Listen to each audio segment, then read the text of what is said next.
అమరావతికి సంబంధించి సిండికేటు లూటి అంటూ సాక్షి ఒక పెద్ద కథనాన్ని, రాజధాని టెండర్లో సన్నిహితులైన కాంట్రాక్టర్లతో ప్రభుత్వ పెద్దల కుమ్మక్కు, చంద్రబాబు సన్నిహితులైన బీఎస్ఆర్ ఇన్ఫ్రాకి 6,216 కోట్లు, ఈనాడు కిరణ్ సోదరుడు వియ్యంకుడికి చెందిన ఆర్వీఆర్ ప్రాజెక్ట్స్కి 6,031 కోట్లు అధిక ధరలకు కట్టబెట్టారు. టోటల్గా ఒక 3,000 కోట్ల రూపాయల దాకా మింగేస్తున్నారు అన్నటువంటి కోణాల్లో రాసుకొచ్చారు. ఇక్కడ ఒకటే, ప్రజలు అవినీతిని సీరియస్గా తీసుకుంటున్నారా?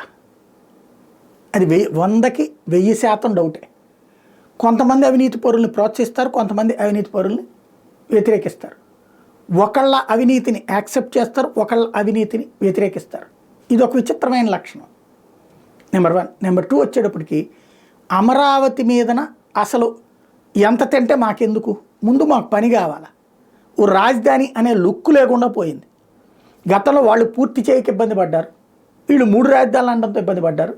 రాజధాని లేని రాష్ట్రానికి రాజధాని రూపం తీసుకొస్తున్నప్పుడు ఎవడు తినట్లే, ముందు అది పూర్తయితే చాలనే రూట్లో ఉన్నారు. ఇందులో సన్నిహితులు ఈ కథలన్నీ కూడా ఎవరు పట్టించుకోవట్లేదు. రాసి సమయం వృధా.